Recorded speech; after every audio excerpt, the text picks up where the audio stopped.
Boa noite, meus irmãos e irmãs. Sejam bem-vindos mais uma vez na Casa Espírita Nosso Lar, no qual o Senhor concede-nos essa oportunidade e novamente aqui estamos. E nesse instante, vamos esforçar um pouquinho que seja para deixar o que pertence à terra lá fora. Manter os nossos pensamentos dentro desta humilde reunião, no qual nós vamos aprender nesta noite de hoje. Já tivemos o dia todo para cuidar de tudo que é da terra, dos deveres e obrigações. Agora é hora de nós aprendermos para estar melhor preparados para o retorno à pátria verdadeira nossa. Então, convido a todos nesse instante, através de uma prece, que possam, auxiliando-nos a realizar a mesma e pedir pela nossa reunião pública desta noite de hoje e também pela abertura da mesma. Amado Mestre Jesus, eis que aqui estamos e, de acordo com a vossa vontade, possamos nesta noite de hoje cada vez mais ser acessíveis a tudo aquilo que vamos aprender e buscar um pouco de compreensão do estudo da noite de hoje, em forma de esclarecimento, um benefício a mais para que possamos trabalhar constantemente para a nossa evolução. E também é benefício a todos que estão à nossa volta, no trabalho, no lar, qualquer lugar que seja. Assim, irmão maior, que sabe das nossas necessidades, daquilo que merecemos, aqui permanecemos e esforçando cada vez mais também para ser útil ao nosso Criador, a benefício dessa humanidade que está neste mundo de provas e expiação. Rogamos então a vós agora, nesse instante, a permissão para dar por aberta a nossa reunião pública desta noite de hoje. Bom, como todos bem sabem, nós estamos aqui, vamos esforçar um pouquinho para manter a nossa atenção redobrada aqui nesta noite de hoje, porque a cada oportunidade no qual nós adentramos daquela porta para dentro, é um ensino, uma compreensão a mais. Mas lembremos que o trabalho maior é conosco. A doutrina dos Espíritos nos fornece as ferramentas acessíveis para que assim possamos trabalhar. A transformação íntima depende de cada um de nós.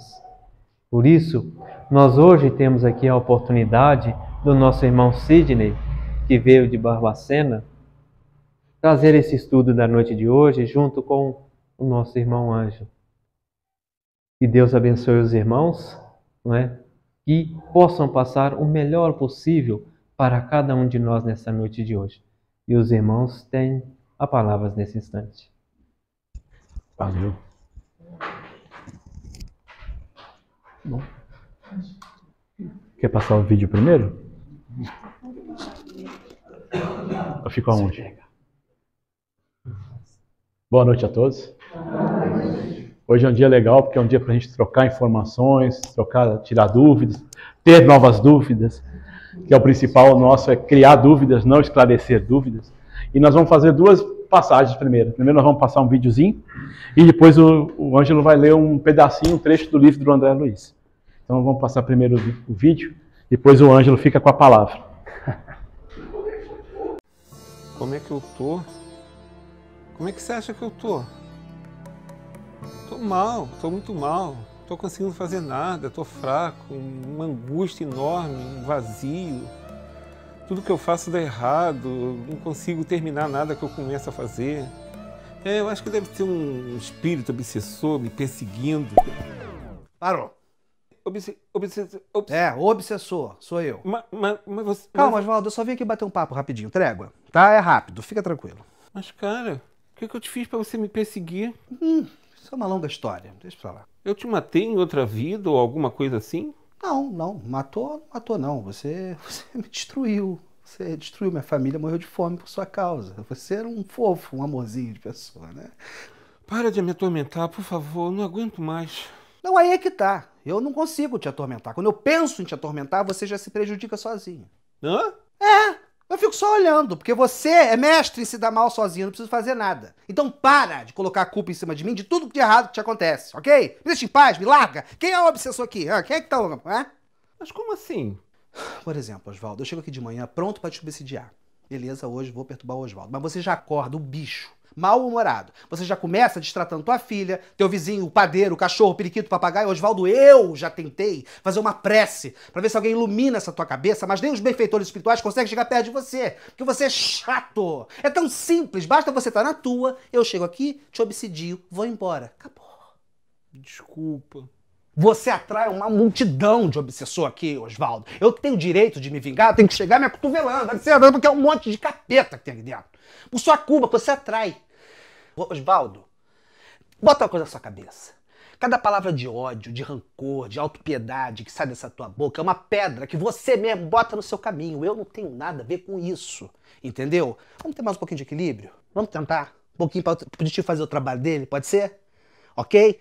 Agora eu vou embora que eu não tô aqui pra ficar dando um conselho, não, tá? Isso é coisa de mentor e eu sou obsessor, ok? Eu sou mal. Desculpa.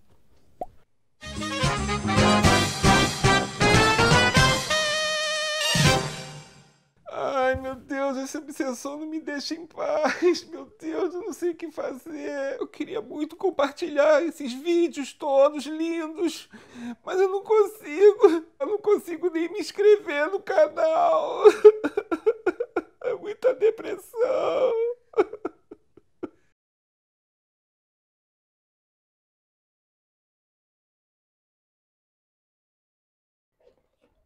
Bem, o que eu vou trazer aqui está no livro do André Luiz, da coleção dele, é o livro Ação e Reação.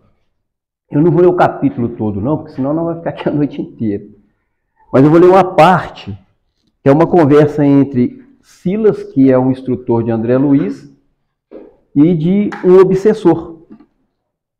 Isso aqui é para a gente refletir, porque na realidade essas obras elas foram nos dadas para nos instruir, nos orientar diante dessas questões. É para a gente refletir e entender como que funciona esse processo. O que é uma obsessão, como que ela funciona, né? Então, assim, essa conversa, porque é o seguinte, é uma história interessante, em que é por causa de uma herança, não é?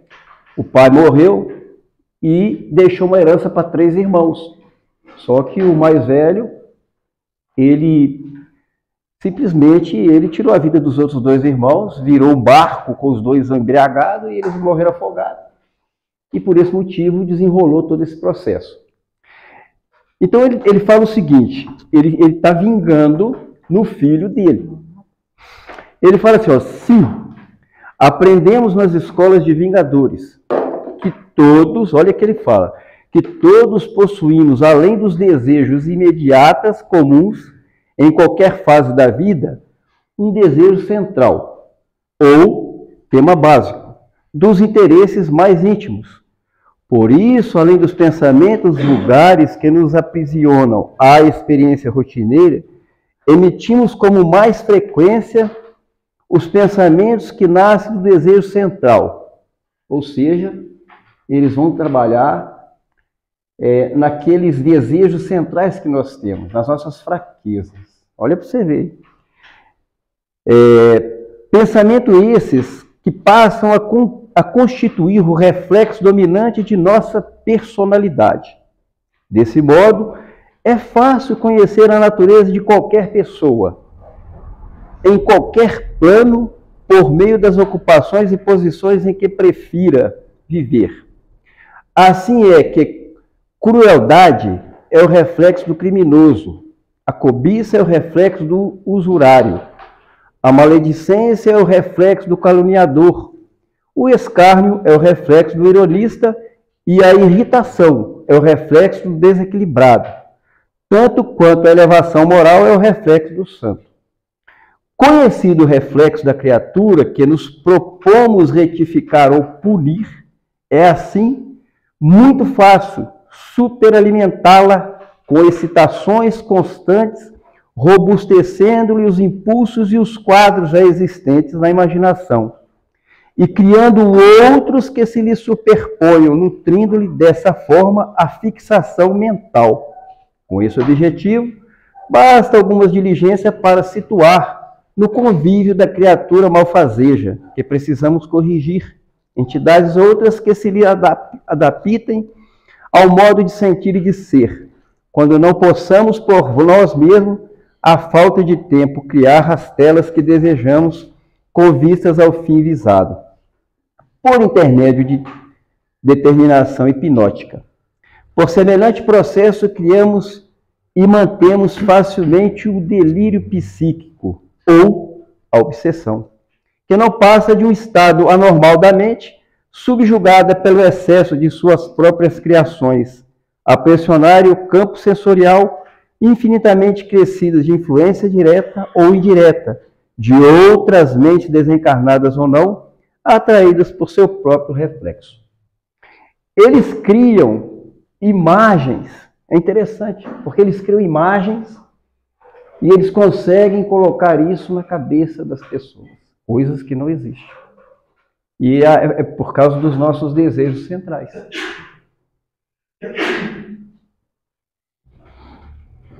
Aí eu pergunto para vocês, o que a gente faz? Boa noite a todos, de novo. O que a gente faz numa casa espírita? Qual que é o principal objetivo de todos nós na casa espírita? Ganhando a loteria? Qual? Evoluir. E como é que a gente evolui? Estudando. E fazendo o quê? Com R. Duas palavrinhas, uma com R e a outra com I.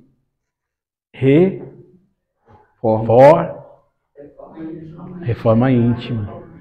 Então, qual que é o objetivo da casa espírita? É a gente aprender ferramentas novas para que a gente possa entender quais são os nossos defeitos, as nossas dificuldades e fazer o quê? Que a gente consiga reverter aquilo que a gente tem de ruim dentro da gente, os sentimentos ruins, as emoções que a gente tem ruins, em situações boas.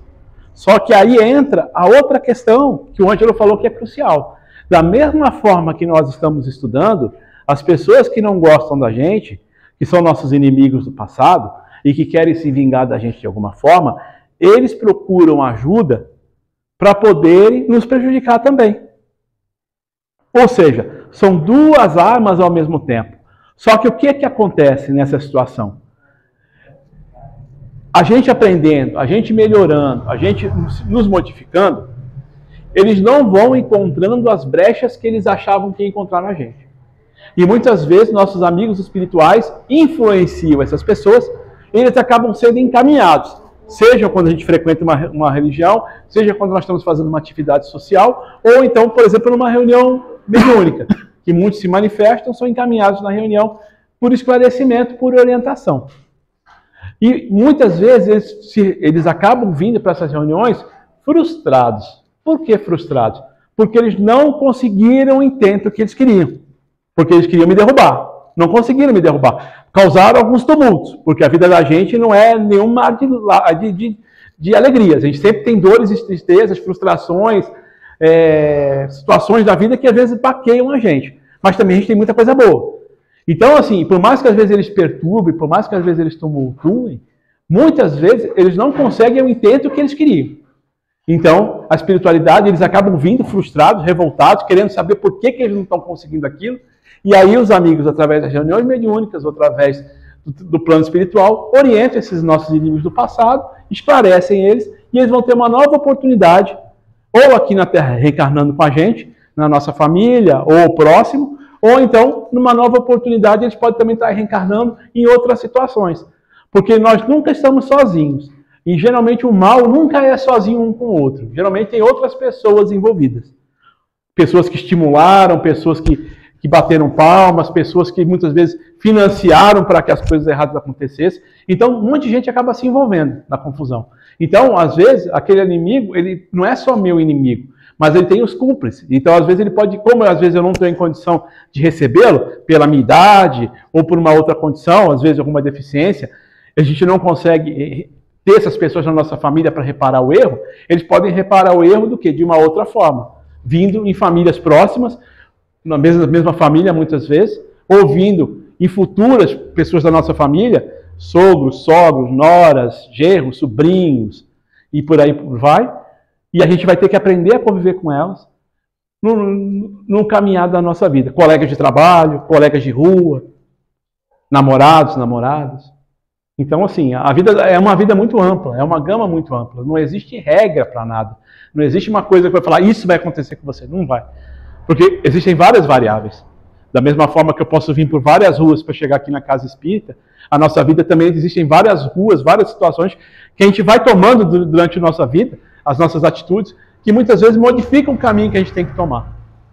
Mas não é que é certo ou que é errado. Era o momento, era aquilo que eu dava conta de fazer.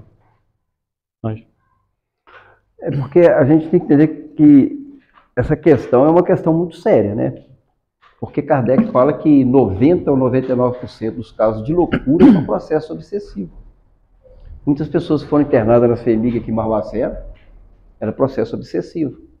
É aí que começa, muitas das vezes, com uma coisa simples. Por isso a questão da gente aprender, porque pensamento e sentimento gera vibrações e energias. Nós somos conhecidos pelo que pensamos e pelo que sentimos. Então nós atraímos, muitas das vezes, de acordo com aquilo que nós estamos pensando. Kardec fala na Gênesis sobre a fotografia do pensamento, quando ele fala sobre as criações fluídicas, no capítulo 14. Ele fala que o nosso pensamento é como uma máquina fotográfica. Quando nós pensamos, é como nós fomos tirando fotos, e elas vão ficando impregnadas no nosso perispírito. Fisicamente ninguém vê nada. Mas o nosso pensamento vai criando, é como se fosse tirando fotografia e pendurando no nosso pescoço. Então ele fala que é onde uma alma lê na outra. Ou seja, nossos pensamentos ficam expostos na espiritualidade. E eles veem o que pensamos e o que sentimos. É por aí que nós atraímos ou bons ou maus, de acordo com o que estamos pensando ou com o que estamos sentindo. Como que Deus nos identifica? Vocês sabem? É pela aparência? É pelos títulos? É pelos bens, pelas posses que possuímos? Não. É pelo que sentimos e que pensamos. Por isso que ele é justo, que ele sabe o que está dentro de cada um. Pode ser a pessoa mais simples do mundo, trazendo um coração puro, está mais perto de Deus do que muitos de nós. Então é uma questão assim, que é preciso ser comentada, porque às vezes tem muitas pessoas que estão passando por dificuldades, por processos obsessivos, e é aprender a lidar com isso. Pensamentos e sentimentos precisam ser lapidados, né? Agora, a gente quer assim, ouvir vocês também, né? Nós abrimos assim a oportunidade para que vocês também possam fazer perguntas. Tem alguma dúvida a respeito disso? Fique à vontade. O Sidney está aqui para responder. Pode ser um de cada vez. Ele estava lá na cama, não tinha obsessor no meio, já estava com esse obsessor. Depois o obsessor chegou. Quantas vezes a pessoa faz isso? O obsessor não é ele que é o próprio obsessor. Sabe uma coisa que é interessante? Isso, na verdade, não é de agora. Nós já somos condicionados há muitos séculos a isso. Porque qual que era a nossa formação secular de várias encarnações? Provavelmente a Igreja Católica, que dominou o mundo durante pelo menos 1000 anos, né? O mundo ocidental. Quem que era o principal a ação do mal na Igreja Católica? Quem que é o xerife do inferno? É o capeta. O capeta, ou o diabo. Ou seja, então a gente já foi condicionado, há pelo menos há uns 800 anos, a que tudo é obra do diabo. Muitos irmãos até hoje, aí, principalmente dos nossos irmãos evangélicos, de cada 3 palavras dentro de uma igreja, 4 é diabo. Ou seja, então assim, o diabo ainda é muito forte na nossa sociedade. por mais que ele não exista. Então, nós somos condicionados ao quê? A sempre terceirizar os nossos problemas. O problema nosso, a gente quer culpar O outro. E nós, como bons espíritas, para não fugirmos da história, inventamos que a culpa é do obsessor, dos nossos inimigos espirituais, dos nossos adversários espirituais. Na verdade, só mudou a terminologia. Né? Então, assim, e as lamúrias são sempre a mesma. Porque geralmente, quando a gente vai na missa ou vai se comungar com o padre, a gente vai reclamar ou vai ser lamuriar de pecados que nós cometemos. E o padre fala, vai rezar para o diabo não te pegar, para você se fortalecer, para o anjo de guarda te fortalecer. E o que a gente fala na casa espírita? Faz uma oração, toma uma água frutificada, toma um passe, faz um tratamento espiritual. Ou seja, só mudou a forma do tratamento. Mas qual que é o principal? A questão principal na igreja é a homilia, ou seja, pegar o evangelho de Jesus, que é falado pelo padre, e a gente aprender as noções. Casa espírita, reunião pública, palestra, grupo de estudo. Aprender coisas novas, ferramentas novas, para a gente modificar a nossa conduta e nosso comportamento. Ou seja, é o que aquele espírito obsessor falou. Eu quero prejudicar, mas eu não consigo, porque já tem tantos ali que já estão te aproveitando da situação. Ou seja, se eu bebo, se eu fumo, se eu sou maledicente, se eu sou agressivo, se eu gosto de ficar apontando coisa errada na rua, eu vou trair um monte de gente e não necessariamente meu obsessor. Ele só vai ficar olhando e falar assim, não preciso fazer nada. O bobo caiu sozinho nas confusões que ele faz. A gente mesmo que arruma as confusões da gente. Não tem jeito disso. Então, assim, na verdade, é um condicionamento que a gente tem de culpar o próximo. Tanto que a gente é tão complicado nas nossas situações do nosso dia a dia, se a gente não tem com quem brigar, a gente briga com a gente mesmo. É só a gente estar lá arrumando o cabelo lá, principalmente quem gosta de se arrumar, ou quando vai para casa espírita, vou lá no espelho, vou lá pentear o cabelo, fazer a barba. Nossa, meu cabelo tá ruim hoje, a minha barba tá não sei o que, minha sobrancelha, eu vou ter que fazer tal coisa, vou ter que passar uma maquiagem, ou seja, a gente começa a achar defeitos na gente mesmo. Ou seja, se a gente não consegue brigar, quanto a gente briga com a gente mesmo? Ou seja, a gente está sempre criando dificuldade. A gente nunca está satisfeito com nada. Está certo que a insatisfação move a humanidade. Né? O comodismo e a inércia é atraso de tempo, é atraso de oportunidade. Mas só que também fica só no negativismo, só na frustração, a gente fica doente.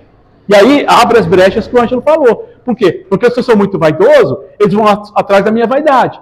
Então vai me estimular a fazer plásticas, invenções, e antibióticos e um monte de maluquice que o povo faz, até que o quê? De tanto fazer uma intoxicação, às vezes morrem desencarnando numa mesa de cirurgia. Quantos que morrem aí por fazer procedimentos estéticos, muitas vezes fazendo mais baratos, em clínicas esquisitas. Mas por quê? Porque quer fazer de qualquer jeito, porque quer mudar aquela coisa no corpo dela, e como não tem condições para fazer no médico bom, faz em qualquer um. Então, assim, aí acaba desencarnando, e o que é isso? É um suicídio indireto. Também. Por quê? Porque você está fazendo um procedimento que não é necessário. Necessário é quando você tem uma doença, que você tem que ir lá tratar aquela doença, uma quimioterapia, que é um medicamento que geralmente arrebenta o organismo da pessoa, ou uma cirurgia para extrair, por exemplo, uma apendicite, que está um órgão que está com problema, ou fazer um transplante. Aí sim, é uma cirurgia que eles chamam eletiva, é uma cirurgia necessária. Agora, quando são coisas estéticas, que muitas vezes são fúteis, não é uma coisa que me atrapalha, mas é só por questões de vaidade, e aí a pessoa não se satisfaz em uma, vai querer fazer 200, e aí o que acontece? Se complica. Como muita gente hoje na academia, a pessoa entra na academia hoje, aí já quer sair igual o Arnold Schwarzenegger, no outro dia. Aí não consegue. Quem vai fazer? Toma aquela quantidade de anabolizante, toma aquela quantidade de suplementos vitamínicos, energéticos, proteicos. Muitas vezes sem controle, sem orientação. Aí vai ter um problema renal, vai ter um problema hormonal, pode aparecer um câncer, vem esterilidade, vem uma série de questões, por quê? Por equívoco, por causa da vaidade. E eles estimulam. Vai, vira Rambo. Amanhã você vai estar igual Rambo. Amanhã você vai estar igual aquela atriz da Globo que você tanto gosta. Amanhã você está igual aquela influencer. Vai lá.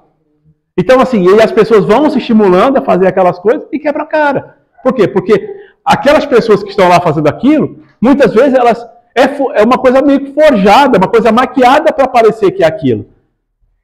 Não é aquilo da vida real. Tanto quando a gente pega a vida de atores e começa a ver a situação, a maioria é tudo vida descambada. É um monte de casamento, é um monte de relacionamento frustrado, muitas vezes drogas, alcoolismo. Por quê? Porque é o assédio, é a luxúria, é a vaidade exacerbada, não dão conta daquela confusão toda que é a vida deles, de holofotes, e que não conseguem ir na padaria porque tem 300 pessoas ao redor deles. A pessoa surta, a pessoa não dá conta. E aí ela fica doente. E muitas vezes ela faz o quê? Ela recorre a um medicamento para poder tentar ter uma qualidade de vida.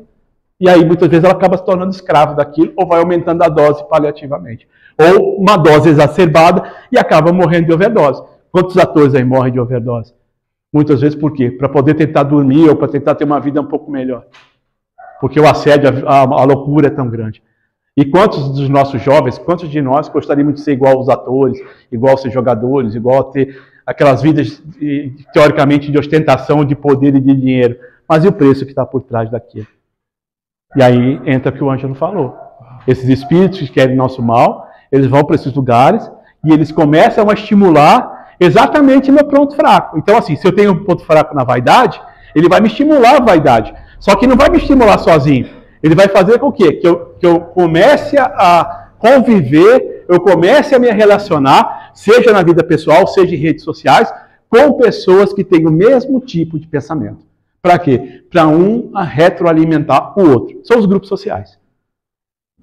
E tem um agravante. Porque ele fala ali, a questão que ele trata ali é de avareza, né? O rapaz era avarento. E ele fala que eles atraem, que eles conseguem trazer, os obsessores, eles conseguem trazer uma quantidade de espíritos nessas condições para manter uma influência e a pessoa não ter força para conseguir sair. E muitas vezes ela nem quer sair, né? Porque ela gosta daquilo lá. E ela se sente bem naquele meio. É por isso que para muita gente, só 2 ou 3? Ah, então tá bom. Então assim, porque muitas vezes ela não quer mudar o meio dela. É por isso que muitas vezes as pessoas falam, vamos tentar sair do vício, vamos tentar mudar alguma situação. Ela não quer sair, porque ela se sente bem naquele meio. Só quando ela quebra a cara realmente, ou acontece uma situação grave, muitas vezes é que ela usa uma estrada de Damasco, que ela reverte a situação. Fala, titio. Eu vou fazer 3 colocações perguntas de uma vez, porque eu já gasto minhas cotas de perguntas. Beleza, manda bala. Eu dei lá de Barbacena para responder. Não, são 3. Uma responde cada um, depois metade de uma, metade de outra. Vai. O primeiro muita gente acha que o obsessor entra dentro do corpo da pessoa. Boa. Sobre isso. Segundo, os tipos de obsessão que tem. E terceiro, assim, o obsessor não é um vilão. Ele é alguém que está ressentido com a gente. Igual a gente às vezes está ressentido com a pessoa, assim, só que ele tem a capacidade, ele consegue fazer alguma coisa. E às vezes a gente mesmo está encarnado aqui, não consegue fazer, gostaria de fazer, não faz. Eu queria que vocês comentassem essas 3 coisinhas. Alguém tem alguma coisa para fazer antes da meia-noite? Porque nós vamos ter que estudar pelo menos metade do livro dos médiuns agora, com essas perguntas que você falou. Mas é excelente a pergunta. Os três estágios é a obsessão simples, a fascinação e a subjugação, né? Que é a obsessão simples, é que todos nós acabamos sofrendo com ela, né? E ela vai agravando se a gente não cuidar. Ela passa para a fascinação e passa para a subjugação, que já é o estado que você está sob o jugo do espírito. Ou seja, você fica sendo o joguete dele, ele passa a fazer o que ele comanda. É o que às vezes é confundido com a loucura, né? Que as pessoas, fulano tá louco, tá falando coisa. Mas tem alguém que está assistindo essa novela que está passando aí do Alexandre? A viagem, né? Eu acredito que está todo mundo assistindo a viagem. Aquele rapaz tem hora que ele fica obsidiado, vocês já repararam? Ele começa a falar o que o outro quer que ele fala. É aquilo ali, a subjugação. Ele estava entrando no processo de subjugação, né? Ainda é obsessão, ainda, né? É uma obsessão ainda já no segundo estágio, né? Então, assim, é a primeira obsessão simples, que precisa ser cuidado. Você tem um telefone celular aí? Né? Fascinação e subjugação, que é os 3 estágios. Para poder fazer o exemplo que eu pedi. É uma pergunta que você fez, né? Não, não sei ligado. Que o André fez. Agora Então, aí o que o André estava perguntando, se um espírito entra no corpo do outro. É isso aí. Que é o que chama de... vai tomar posse do corpo do outro. O que acontece? Possessão, né? A possessão. Vou dar um exemplo bem didático. Esse aqui é o nosso corpo físico. O que envolve o nosso corpo físico no plano espiritual? Perispírito. Então, o nosso corpo físico, o nosso perispírito. O que acontece? A influência espiritual não é diretamente no nosso corpo físico, é assim no nosso perispírito. Então, o que acontece? Os obsessores, eles começam a interferir energeticamente, mentalmente, no nosso perispírito. O que acontece? Se eu estou bem, eu estou equilibrado, ele está encaixado aqui no telefone. Agora, se eu uso drogas, se eu uso bebidas, se eu já estou numa situação de uma sintonia já muito, assim, frequente com esses espíritos, e é o que a gente estava comentando, que a pessoa gosta de viver naquele meio, gosta da violência, gosta das drogas, gosta do crime, gosta da sensualidade, gosta da avareza, seja lá o que for, ela se sente bem com aquilo. O que acontece com o nosso perispírito? Ele continua preso no corpo, só que o que acontece? Esse espírito ele começa a se encaixar e ficar muito próximo a esse perispírito nosso. Quase como se fosse uma simbiose. Por isso que fala que é uma possessão. Por quê? Porque chega ao ponto de um sobrepor ao outro. É tipo um parasita, né? Tipo um parasita. É como se fosse um carrapato na nossa pele, só que o espírito é como se fosse, ele vai pegando todo o nosso espírito, todo o nosso perispírito. E ele acaba comandando o nosso perispírito. Mas, na verdade, não é, mesmo na reunião mediúnica, não existe incorporação. O espírito não vai chegar aqui e vai pular dentro de mim. Não. Ele vai fazer o quê? Ele vai ter sintonia com o meu perispírito. Através das emoções, dos sentimentos, das suas angústias, das suas vontades, dos seus questionamentos. E aí a sensibilidade do médium faz o quê? Ele desacopla um pouquinho do corpo físico, muitas vezes ele se desdobra, né? Que a gente chama de desdobramento. O que é quando a gente dorme? Nosso corpo físico está na cama, o nosso perispírito sai, junto com o nosso espírito, que faz parte. E aí vai para colônias espirituais ou vai para um grau de acordo com o entendimento e da necessidade de cada um. No caso da reunião mediúnica, ou no caso de um médium, o perispírito ele tende a se expandir ou desacoplar um pouco do corpo físico. Isso faz o quê? Facilita a comunicação mediúnica do espírito desencarnado com o espírito encarnado. Isso faz parte do entendimento. Mas o espírito nunca vai entrar dentro do corpo do outro. Só existe uma situação que um espírito vai entrar dentro do corpo do outro. O que vocês acham? Todos nós passamos por isso. Quase. Pensa nos minutos antes do nascimento até a concepção. Gestação. Que aí o espírito está, porque o embrião está dentro do corpo da mãe, então o perispírito ele tende a ir do final da gestação para dentro do corpo. Porque ele vai se juntando com aquele espírito. Nascimento. Mas ele já está acoplado. Por isso que tudo que a mãe sente, tudo que a mãe faz, tudo que a mãe ingere, seja mentalmente ou materialmente, a criança sente. Se ela está com raiva, se ela está com dor, se ela está com medo, se ela está com ódio, se ela está com frustração, a criança sente. Por isso que a gente tem que tomar muito cuidado na gestação. Não só a mulher, porque muitas vezes ela é vítima de situações. Muitas vezes de assédio do marido, assédio da família, assédio de uma série de questões. Tudo a criança sente. Quando uma mãe está esperando a ligação da gente ir lá abençoar, eu sempre quando estava esperando, aquela menina todo dia chegava até... Obrigado, filha. Ah, que menininho bonitinho. E ia para a escola. Sabe? Todo dia. Isso faz bem... E faz principalmente a mãe, a convivência da mãe com o feto é muito importante. Porque ela pode ir conversando, ela pode ir cantando. O pai, muitas vezes, eu tenho amigos que são músicos, eles ficavam cantando para as crianças na gestação. Quando nasceram, a criança estava nervosa, a gente começava a cantar, a criança automaticamente parava. Por quê? Reconhecia a música e reconhecia a voz. É um sentimento. Agora, se a mãe ela vive numa situação turbulenta, como a gente vê essas mães que vivem na rua, ou foram vítimas de estupro, foram vítimas de violência, muitas vezes de agressões, de drogas, a criança sente. E muitas vezes a criança ela nasce revoltada, ela nasce problemática. Muitas vezes até com deficiências. Por quê? Causadas por causa da bebida, do cigarro, da droga. Às vezes até tem muito aborto por isso. Sim. Vai embora. Ele não tolera ir para forró, farra assim. A não ser que ele goste também, né? Porque muitas vezes esses espíritos... O que acontece? Porque muitas vezes o espírito foi concebido nessas bagunças. Porque assim, é diferente quando o espírito é uma coisa familiar, já está vinculado para poder nascer naquela família. Que ele já está frequentando aquele lá, já conhece aquela casa, já sabe quem são os pais. Agora, se os pais são levianos, estão na bagunça, estão na inconsequência, muitas vezes acontecem gestações em carnavais, em bailes funks, em festas gerais. E aí o que acontece? Nem sempre aquele espírito era para ter nascido naquele momento, mas a espiritualidade aproveita para reencarnar, porque é uma vez do trabalho no plano espiritual. E aí aqui no corpo, ele vai poder aprender de alguma forma. Então é um aprendizado para a mãe e um aprendizado para o espírito, porque muitas vezes o pai nessa hora some no mundo. Então, assim, quem a responsabilidade fica para a mãe. Então, na verdade, o que a senhora falou, tem muito espírito que gosta. Até estimula. Porque veio desse meio. Infelizmente. Qual que é a outra pergunta que o André fez? O obsessor não é um vilão. Alguém está ressentido com a gente, assim como a gente fica ressentido com alguém. Aí a importância da nossa transformação. Entendeu? Não querer só mudar o outro, mudar a gente, entendeu? Por que Deus permite a obsessão? Boa. É porque a gente tem que entender isso. Se o obsessor está ali, ele tem uma permissão. Por quê? Eu vou até ampliar a sua pergunta para ver se alguém responde. Eu estou na casa espírita, eu frequento a casa espírita, eu estudo, faço trabalhos assistenciais, seja lá quais forem, faço as minhas orações, tento fazer minha reforma íntima. E mesmo assim eu sou obsidiado. O que acontece? Por que Deus permite isso? Por que permite que eles entrem na minha casa e tumultuem minha casa, minha família?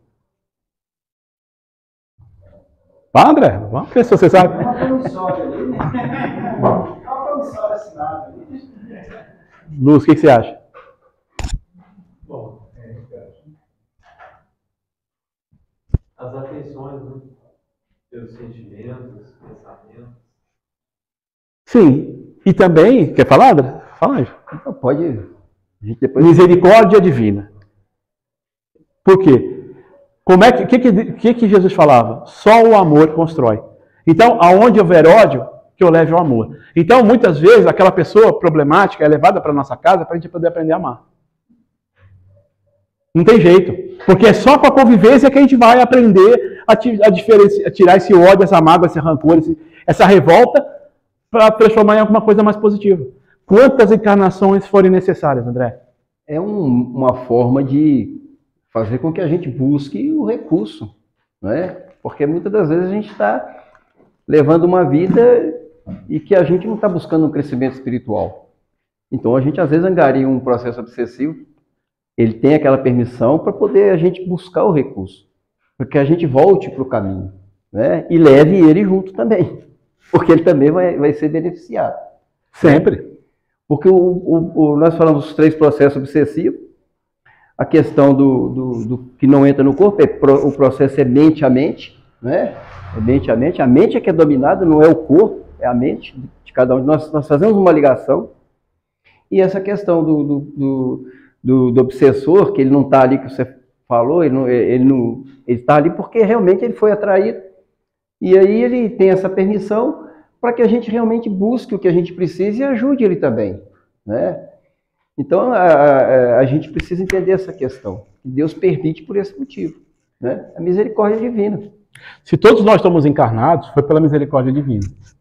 Porque geralmente nós temos dívidas com os nossos pais, de alguma forma ou de outra. Ou entre irmãos, ou entre pais e avós, ou entre netos e avós ou de avós, entre genros, noras. Todos nós temos compromissos uns com os outros. É por isso que a gente tem que tentar conviver. A gente não precisa obrigado a amar. A gente tem que tentar conviver e não revidar as dificuldades. Se não dá para conviver, se é uma coisa muito difícil, cada um no seu canto. Mas não jogar lenha na fogueira, não jogar álcool em situações problemáticas. Não estimular que a coisa pegue fogo.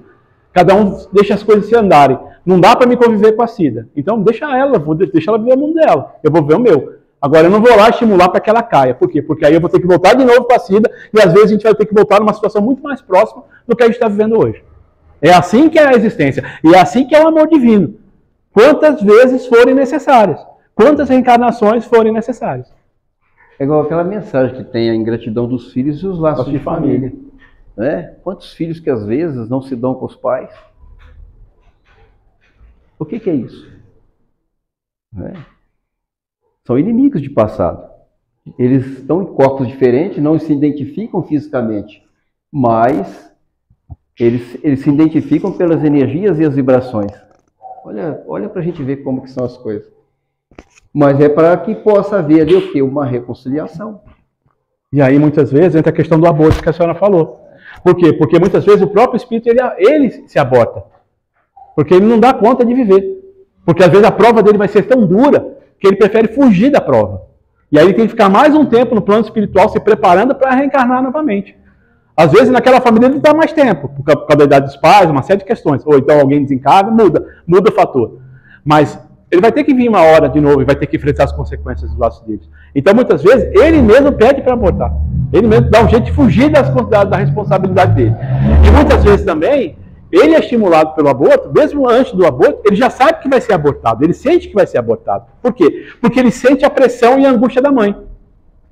Muitas vezes ele sente a pressão do pai para que aquela criança seja abortada. Muitas vezes ele sente a pressão dos avós para que seja abortado.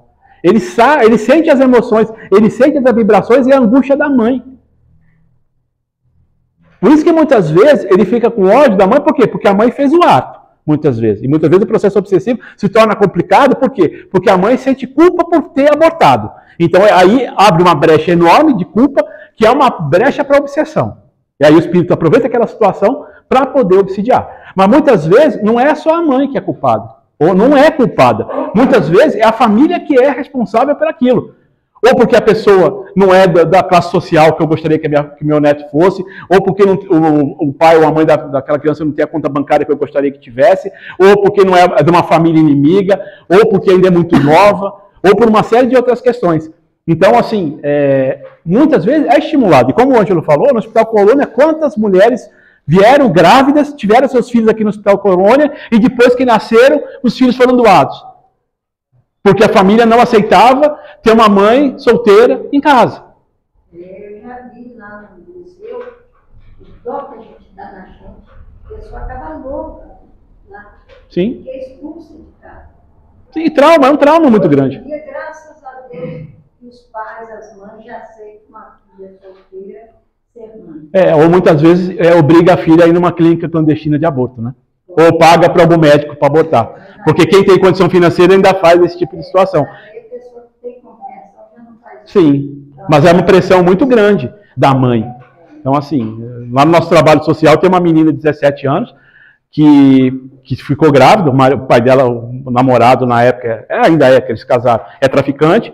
A mãe, quando viu que a menina estava grávida, fez um escândalo enorme, queria que abortasse, o pai da menina queria que abortasse, ficou desesperado, ficaram influenciando a menina para abortar, e ela estava entrando em choque, desesperada, porque ela queria ter a criança. O que aconteceu? Nós tivemos que chamar uma psicóloga para poder orientar essa criança, essa adolescente. E aí ela foi conversando com a adolescente, levando aquela gravidez, até que no final da gestação ela começou a ter problemas, e aí a menina virou para a mãe e falou assim: eu posso perder meu filho, mas eu vou acabar morrendo também, por causa da senhora, do ódio da senhora. E no final ela teve um quadro de...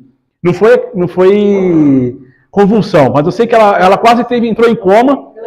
Não foi eclâmpsia, ela quase entrou em coma por causa do final da gestação, por causa de algumas complicações, porque ela era nova, né? E a mãe ajoelhava dentro da... Isso quem me contou foi algumas pessoas da família. A mãe ajoelhava dentro da Santa Casa lá em Barbacena, desesperada para salvar a filha e o neto. Hoje são loucos com aquela criança. O menino está com... Amanhã, se quiser, até apresento para vocês no domingo que vem. Está com 6 meses. E é um xodó da casa.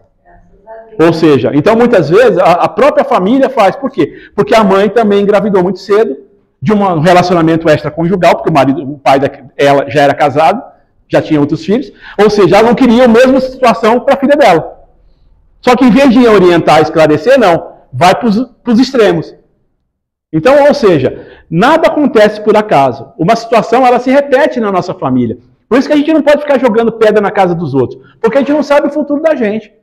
Porque muitas vezes, meus filhos são excelentes. Mas se der alguma confusão com nossos netos, ou com os nossos sobrinhos, como é que a gente agiria? Então a gente não pode ficar jogando pedra na cabeça dos outros, porque a gente não sabe o que vai vir para o nosso futuro. Então o que a gente tem que fazer? É orientar, é esclarecer. Tanto que o conversa que estava lá com os meninos, que tinham vários ali adolescentes, e principalmente homens, que só estava ela de menina, porque a maioria estava no encontro de jovens.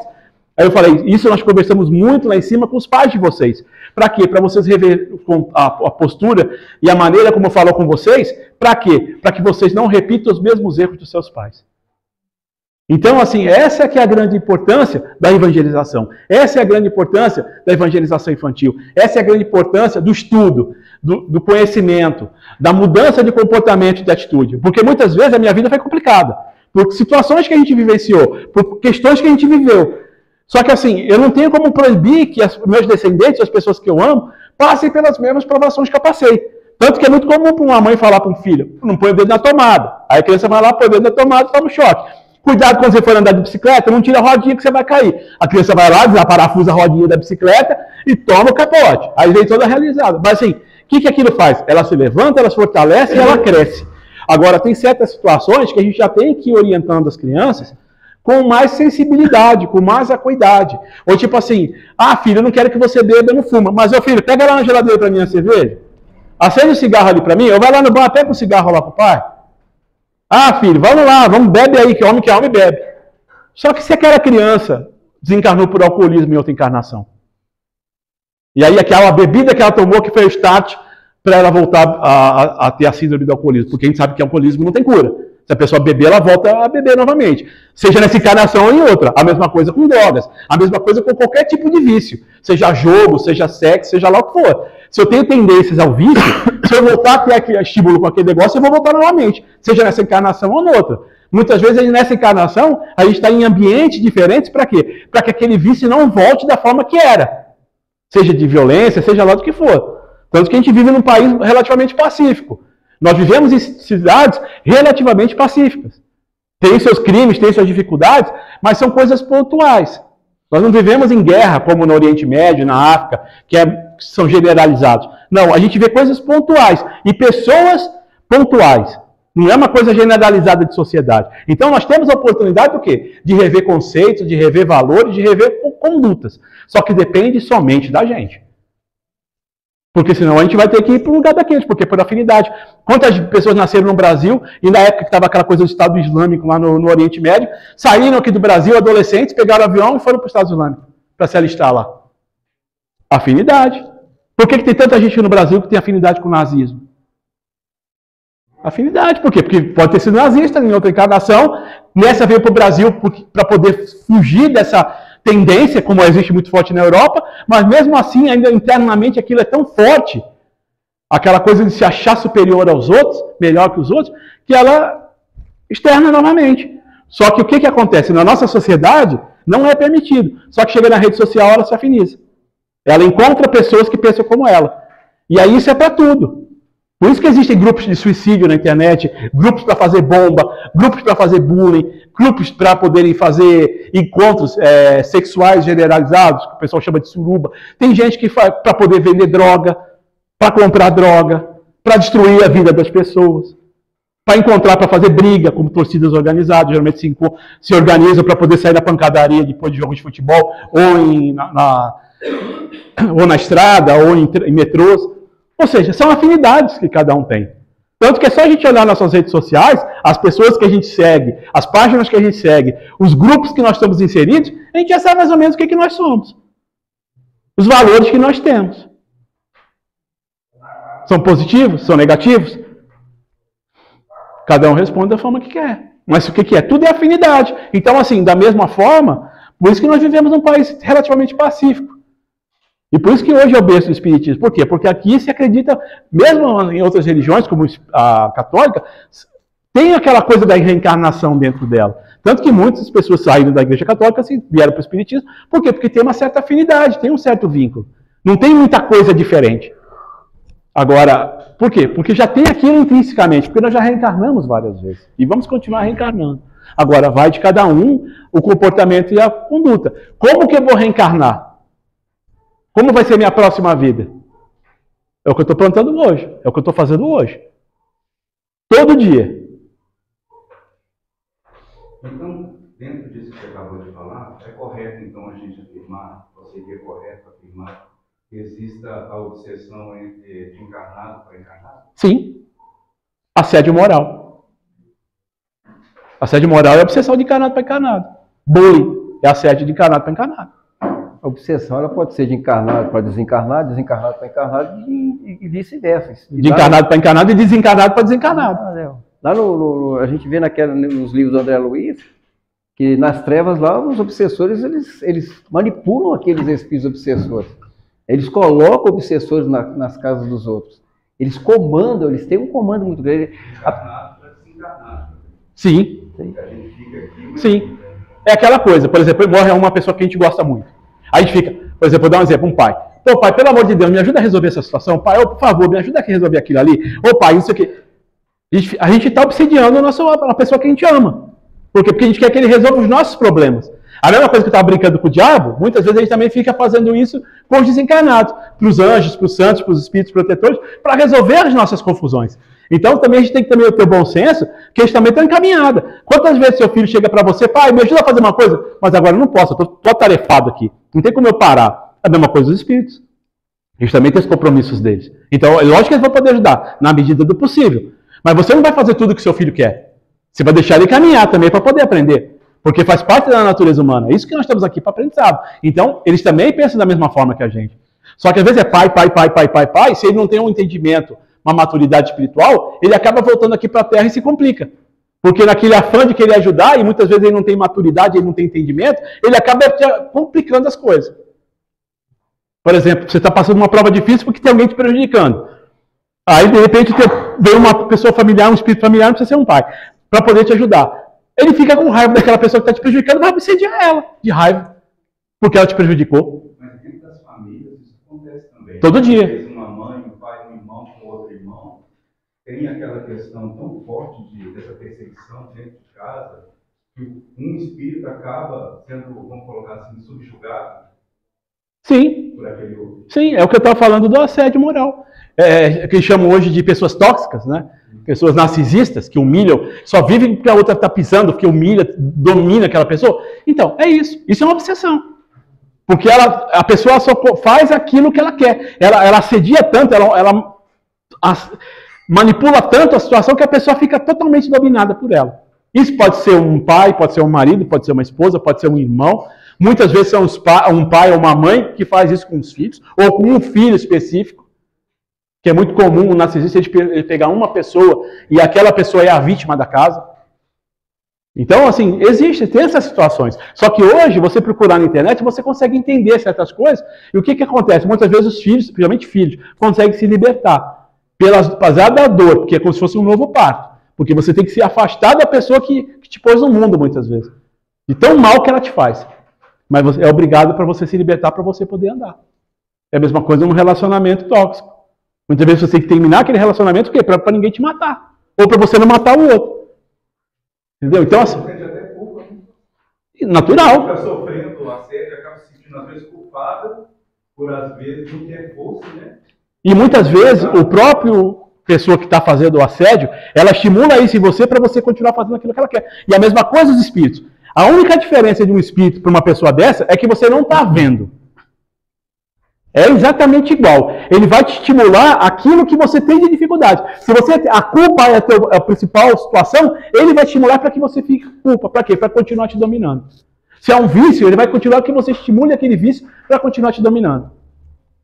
Esses são os nossos pontos fracos. As nossas chaves. Não adianta ele vai querer que vou te obsediar para você jogar bola. Você não vai jogar bola, você não gosta. Agora, se você tem a tendência, por exemplo, a jogar carta, eu vou te estimular para jogar carta. Porque aí você vai entrar na minha, naquilo que eu quero. E é a mesma coisa, se eu quiser falar que você é um fracassado, se você é um doente, que você é um louco, se continuar falando aquilo sem parar, uma hora você vai acreditar. E é isso que muitas vezes as pessoas tóxicas, as pessoas que são narcisistas, fazem com as suas vítimas. Vão maltratando para dominar aquela pessoa. E o narcisismo não tem cura, né? Isso que é o mais triste. É uma reencarnação complicada. Mas é uma luta que ele tem que ter com ele mesmo, né? Porque é o ego, né? Ele tem que lutar contra o próprio orgulho. E todas as pessoas envolvidas nesse processo, elas têm esse resgate em comum. Sim, e aquela coisa, às vezes não é você que está passando. Por exemplo, você vê alguém, você rezar por ela, você está estimulando o quê? O bem. Que outras pessoas melhorem. Então a gente pode auxiliar, mesmo de longe, à distância, para que aquela situação se reverta. Então a gente também está interferindo, só que está interferindo positivamente. Você está entendendo? E é isso que a gente tem que procurar fazer no nosso dia a dia. Quando você vê uma situação grave, por exemplo, um assassinato, um estupro, uma tortura, uma loucura, que é o que mais tem nos noticiários do nosso dia a dia, rezar tanto pela vítima, quanto pela pessoa que fez. Porque para pedir o ódio dela é o que mais já tem no mundo. Agora, pedindo para que ela possa ter luz, para ela poder refletir, para que ela possa mudar a conduta dela, é 1 em 1 bilhão que pensam nisso. E a gente tem que tentar rezar pelos dois, por mais difícil que seja, por mais doloroso que seja, por mais problemático que seja. E por mais escandaloso que seja muitas vezes a situação. Entendeu? Essa é a nossa luta diária. Por isso que nós estamos num planeta de provas e expiações. Porque ainda é mais fácil a gente se acomodar em certas situações negativas do que a gente realmente firmar o pé e falar, isso aqui eu não quero mais de novo, não. Eu não vou mais fazer isso aqui. Ou, tipo, acontece uma situação do meu lado, eu vejo, fico assustado, eu tento ajudar, mas aquilo ali já eu não faria igual. Aquilo me indigna. Quer dizer, por que eu fiquei indignado? Porque para mim é um absurdo acontecer uma coisa dessa. Quando a gente começa a ver absurdos, é sinal que a gente está o quê? Evoluindo. Porque quando a gente acha que aquilo é natural, é porque a gente se afiniza com aquelas situações. E se tivesse uma situação igual, eu faria também. Então, toda vez que a gente se afiniza com violências, com sensualidade, com certas situações esclabrosas, como eu falei do nazismo e de outras coisas, o que é? É porque eu tenho afinidade com aquilo. Então, aquilo está dentro de mim. Se eu tiver oportunidade, eu vou exercer aquilo. O ser humano é falho. Sim, o tempo todo. Mas o que é a vantagem nossa? Qual que é o nosso real objetivo? É modificar o nosso comportamento. E como é que a gente modifica o nosso comportamento? As pessoas que eu convivo, os ambientes que eu vou, os tipos de programas que eu vejo na televisão e na internet. Ou seja, eu tenho como eu modificar esses hábitos. Se eu gosto de ficar vendo Datena, vendo sangue, ódio, aquelas confusão, eu vou parar de ver isso. Então eu vou começar a ver outras coisas melhores, mais positivas. Ou então eu vou aprender a fazer alguma coisa. Ou eu vou ler, eu vou participar de um grupo de estudo, eu vou aprender a fazer tricô, brodado, crochê, seja lá o que for. Eu vou ocupar meu tempo com outras coisas positivas. Então, na verdade, é mudança de foco. Isso que é nosso aprendizado aqui da Terra. É uma luta diária, porque hoje eu estou bem. De repente eu vejo uma situação que eu fiz com o Ângelo, eu vou lá, ô Cida, você viu o Ângelo? Se lascou. Entendeu? É natural da gente. A gente dá um passo para frente e dá uma tropicada. Dá um passo para frente e dá uma tropicada. Por isso que nós estamos aqui na Terra. Agora, o que a gente não pode é dar uma tropicada, fazer igual o Neymar. Tropicou, caiu, fica chorando. A gente tem que levantar e continuar fazendo a nossa função. Entendeu? Limpar as lágrimas, limpar a poeira, curar as feridas e vamos embora. Porque é por isso que nós estamos aqui na Terra. É por isso que ele fala dos nossos desejos central.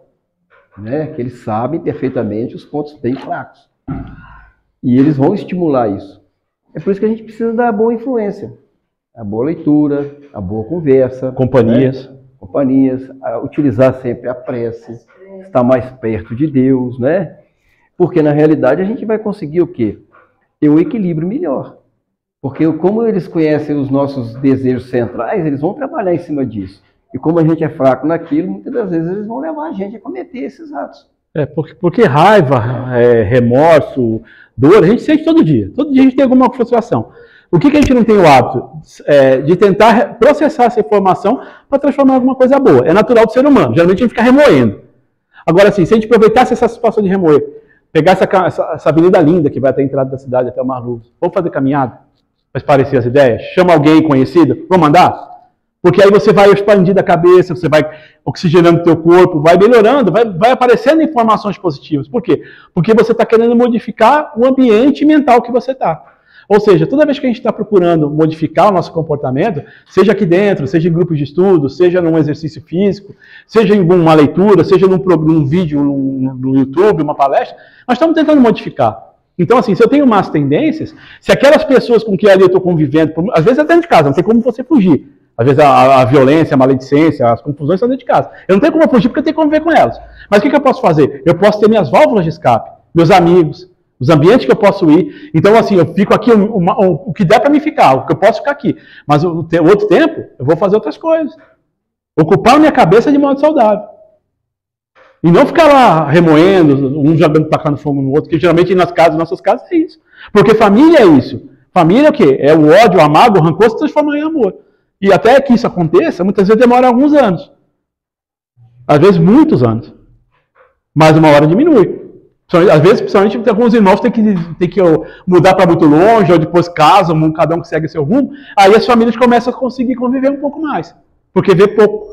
Saiu daquela casa, daquele ambiente. Cada um já tem suas próprias famílias. E aí você consegue ter uma convivência um pouco melhor com algumas pessoas da família. Mas até que isso aconteça, principalmente quando você é adolescente, quando você às vezes é solteiro, ou separou, voltou para casa, que é muito comum, muitas vezes também. Que bom que tem nossas casas, nossos pais, que muitas vezes nos acolhem em momentos complicados das nossas vidas. Então, assim, a gente refaz, reformula nossas vidas e vamos tocar para frente.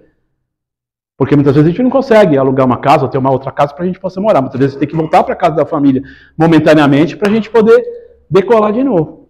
Então, assim, é aquele momento de refortalecimento, muitas vezes os pais pressionando, a mãe pressionando, mas o que é esse pressionar? É no sentido também, muitas vezes, de falar assim, cresce, anda, não se estagna aqui, vai para frente. É que às vezes os pais não sabem falar isso pra gente. Às vezes a maneira que eles agem é uma maneira, às vezes, meio equivocada de se falar. Mas às vezes o que eles estão querendo falar pra gente, não se acomoda aqui não. Pega uma coisa, você merece coisa melhor para isso, do que você está vivendo aqui. Vai, anda. Só que muitas vezes eles não sabem falar isso pra gente. Fala, você não está demorando demais aqui não? Nossa, você está atrapalhando a minha novela, sabe? Muitas vezes dá umas indiretas, mas não é no sentido de maldade. Muitas vezes é a maneira que eles aprenderam, porque não tiveram essa convivência fraterna, não tiveram esses diálogos que nós estamos tendo hoje aqui. Era muito mais difícil para os nossos pais. Então a gente também tem que ver a realidade deles. Hoje a nossa vida é um pouco mais diferente, dos nossos filhos vai ser diferente da nossa. E vão aprender coisas novas. Mas também vão repetir os mesmos erros que nós estamos fazendo. Porque é natural do ser humano. É aprendizado. Mas eu concordo com a senhora, é uma luta diária. A gente só não pode desistir. É que eu sempre falo. Eu vim para casa espírita para me tornar uma pessoa melhor, porque eu era tão assim, tão franca, que eu era mal educada. E isso me fazia mal, as pessoas afastavam. É porque era a maneira que a senhora tinha muitas vezes de se defender. Às vezes era a maneira que a senhora tinha de se defender. Que bom. Que bom. Esse é o objetivo da casa espírita. Não impede que a senhora veja demos fraquejado. Mas o negócio é andar. Tem hora que é necessário. Mas tem que andar. Porque nós não somos perfeitos. É o que a gente está falando. Então, assim, hoje eu acertei, amanhã eu posso estar. Hoje aqui eu estou fazendo palestra. Amanhã alguém me vê lá na rua, eu estou xingando no trânsito. Errei. Então, assim, por quê? Porque é da natureza humana acertar e errar, como a senhora falou. A diferença é que eu tenho consciência. Opa, fiz besteira. Essa que é o grande start na nossa vida. Que a doutrina espírita nos orienta através da reforma íntima. Opa, errei. O chão é na hora. A consciência cobra. Porque você já tem consciência que aquilo está errado. Então você vai tentar o quê? Numa próxima oportunidade não fazer de novo. E você vai ser testado várias vezes até que você não faça mais aquilo. É igual você, eu quero ter a paciência. Você não vai viver no mosteiro budista. Você vai viver no meio de um baile funk, no meio de bagunça. Para quê? Para poder aprender a ter paciência. Tumultos, problemas. Porque é só com o exercício que a gente melhora. Quando você está querendo aprender a desenhar, está aprendendo a escrever, tem que ficar escrevendo na caligrafia? Escrevendo, até poder ter uma letra bonita, alguém ser legível. Ou então quando você está aprendendo a bordar, não tem que ficar treinando os pontos, as linhas, os traços, para poder fazer um desenho bonito. Mesma coisa na cozinha, para poder fazer um prato novo, não tem que, às vezes, fazer 2, 3 vezes para aquele prato ficar gostoso. Então é a mesma coisa na nossa vida. Exercício, exercício, exercício. Se a gente não praticar, a gente fica igual o cara do vídeo. Chorando lá. Os problemas vão continuar.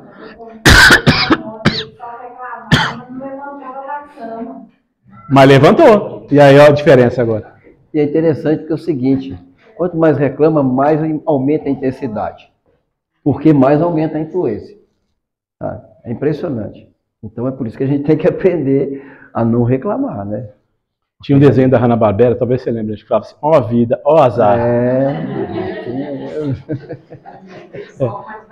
Não vamos dar risada muito não, porque nós vamos ter uma ideia de falar velocidade, né?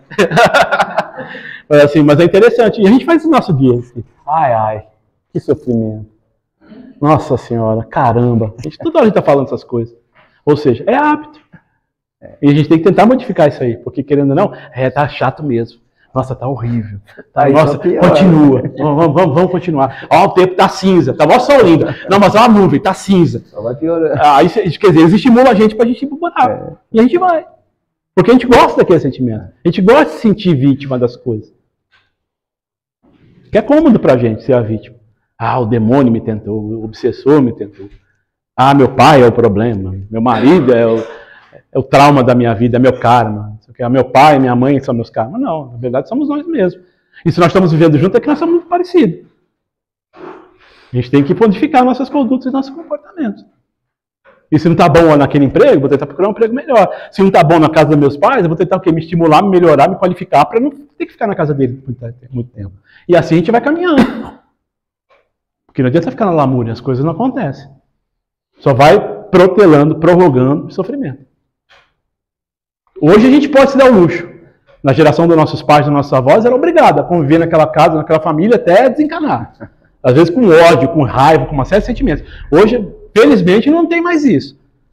Né? A sociedade evoluiu. A sociedade hoje já protege as pessoas, principalmente a mulher nesse sentido, que sempre foi a maior vítima dos abusos e atrocidades de relacionamentos. Hoje a sociedade já está protegendo, de uma certa forma. Não é da maneira que deveria, mas já está muito melhor do que já foi.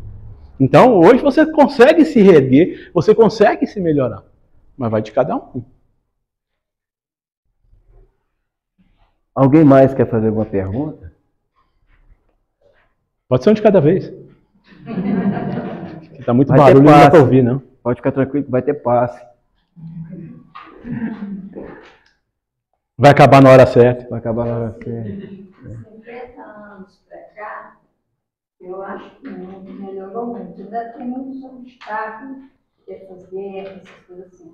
Mas outras coisas melhorou muito. Sem a menor dúvida.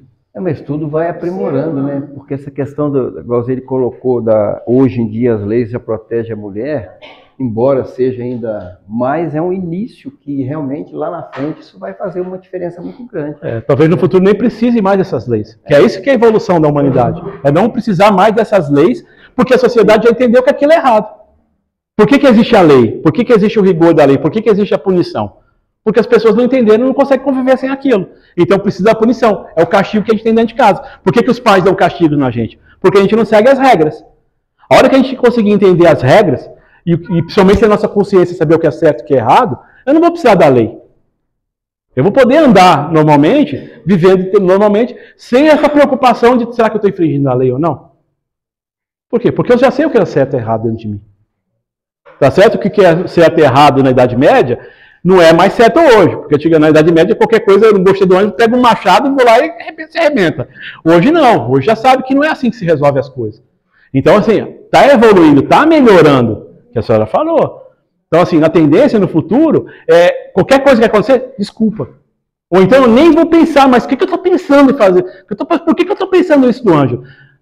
Eu estou louco? Por qual razão? Quer dizer, quando a gente começar a ter essa consciência, não ficar remoendo os sentimentos, mas já refutar logo de cara, aquela coisa da perplexidade, por que eu estou pensando isso?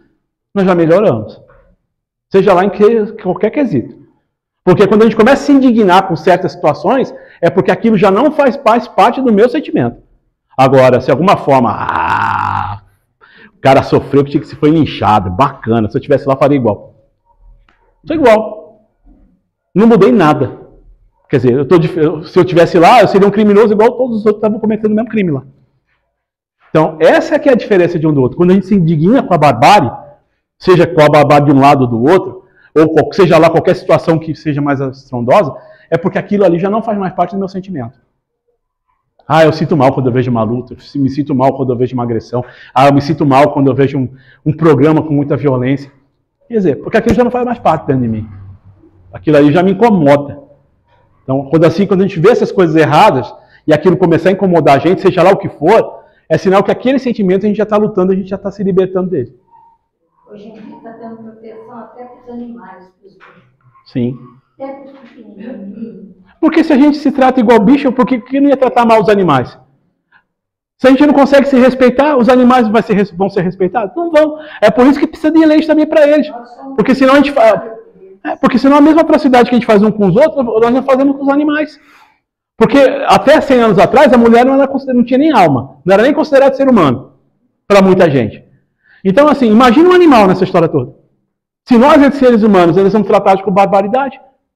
Então, é por isso que eu falo, tem que ter as leis para punir aquelas pessoas que ainda não têm orientação, não têm bom senso, que aquilo ali é errado. Por isso que precisa ser punida. É por isso que existem punições, por isso que existem leis, por isso que existe juiz, por isso que existe policial, por isso que existe cadeia, por mais absurdo que seja. Agentes penitenciários, advogados para proteger também, porque muitas vezes você é acusado de uma coisa que você não cometeu, precisa de uma proteção, uma orientação de um técnico para poder tirar daquela situação. Então, assim, tudo isso ainda é necessário, por quê? Porque nós estamos ainda vivendo num mundo de provas e expiações, onde a maldade, a loucura ainda se predomina em relação ao bom e o bom senso.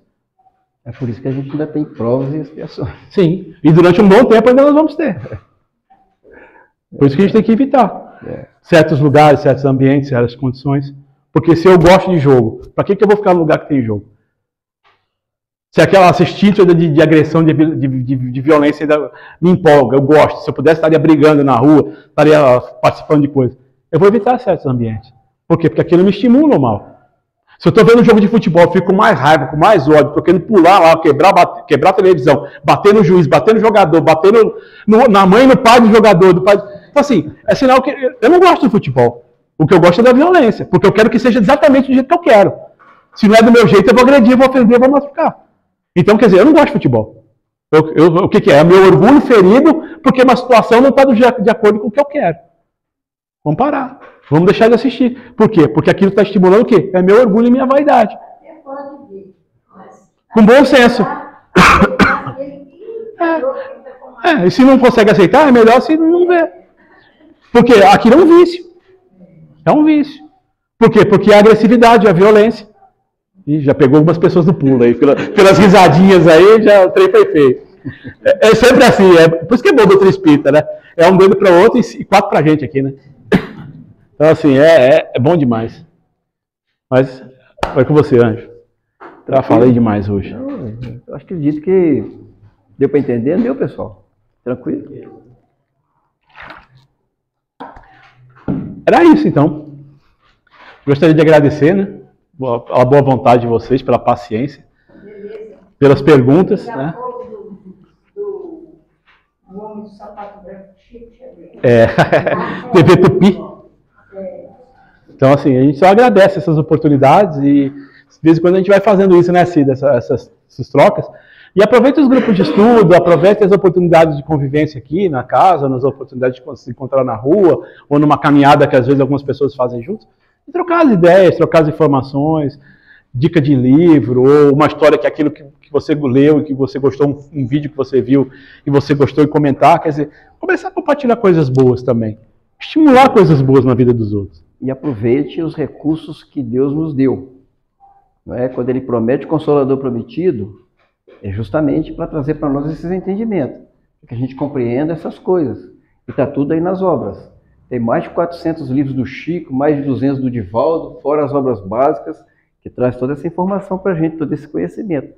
Para a gente caminhar aqui sabendo fazer as escolhas, sabendo o que nós precisamos de fazer. Né? Tem todos esses recursos aí. E é atual, viu, gente? O Livro dos Espíritos tem 1019 perguntas e respostas e tudo atual.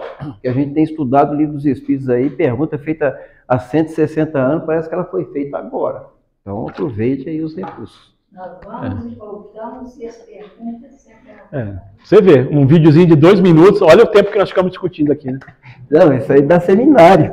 Então, é isso. Às vezes um videozinho que a gente vê no YouTube, um videozinho que a gente compartilha para o outro, pode ser muito mais benéfico do que às vezes ficar 2 horas falando na cabeça do outro. Às vezes mandando videozinhos positivos, mensagens positivas, agrega as pessoas. Por mais que a pessoa às vezes não leia naquele momento, mas às vezes não apaga. Aí quando ela olha lá, tem uma mensagem positiva. Não é só de política, não é só de maluquice que acontece aí fora, ou de fofocas, ou seja lá o que for. Então, assim, vamos compartilhar coisas positivas. Ou se não tem nada positivo para mim compartilhar, não compartilha nada. Não leva o mal para frente também. Uma boa noite a todos.